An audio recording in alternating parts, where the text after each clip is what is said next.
Good evening friend, আবার আজকে একটা ভিডিও নিয়ে এসেছি।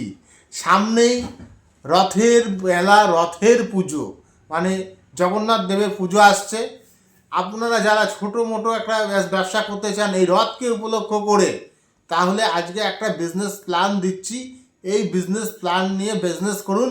এই রথের দিনে একটা ফটকা ইনকাম আপনারা করতে পারেন। সেটা হচ্ছে, রথ দেখতে যাবেন, ভালো কথা।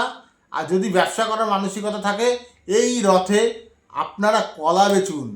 আপনারা আপনারা হয়তো জানেন না এই রথে কলা কত ভালো বিক্রি হয়। হয়তো মজার বিষয় করে আমি বলছি, কিন্তু বাস্তব ঘটনা। আমিও একটা সময় এই রথে কলা বিক্রি করেছি।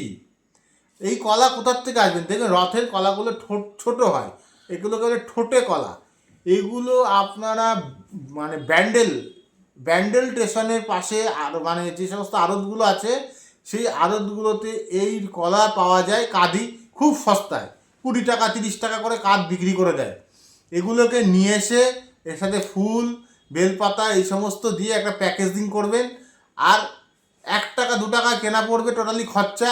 আপনারা একটা ঝুড়ি ডালা সাজিয়ে নিয়ে বসবেন সুন্দর করে, দিয়ে অন্তত আপনি মনে করলে 10 টাকা করে পার পিস বিক্রি হবে। এখান থেকে কিন্তু একটা ভালো ফটকা রোজগারের পথ আছে। অন্তত আপনি ভালো করে ব্যবসা করলে 200-300 টাকা পুঁজি নিয়ে ব্যবসা করলে অন্তত পক্ষে যত কমই হোক 2000 টাকা ইনকাম করার পথ আছে। প্রচুর মানুষ যে রথে যায় সেই কলা দিয়ে পুজো দেয়। কথা আছে না, চিনি কলা বলে, সেই চিনি কলার ব্যবসা। বর্ধমানে নামবেন, ভোরবেলা যাবেন, কলার কাপ নিয়ে আসবেন, কলা সাইজ করে বিক্রি করতে পারেন। এটা একটা ছোট বিজনেস প্ল্যান ছিল। এটা তো মানে টেম্পোরারি, এটা বছরে একদিন করা যায়। যদি কেউ ইন্টারেস্ট থাকেন করতে পারেন আমার কথা শুনে। তবে হবে না বলে কিছু হয় না, চেষ্টা করুন, হবে। যদি ভিডিওটা ভালো লেগে থাকে অবশ্যই লাইক সাবস্ক্রাইব করবেন এবং চ্যানেলটিকে ফলো রাখবেন। প্রতিনিয়ত বিভিন্ন ধরনের বিজনেস প্ল্যান নিয়ে ভিডিও আসতে চলেছে আপনাদের সামনে। তাই রথে যান, রথ দেখুন, মজা করুন এবং চিনি কলা বিক্রি করে কিছু রোজগারের পথও আপনি করতে পারবেন।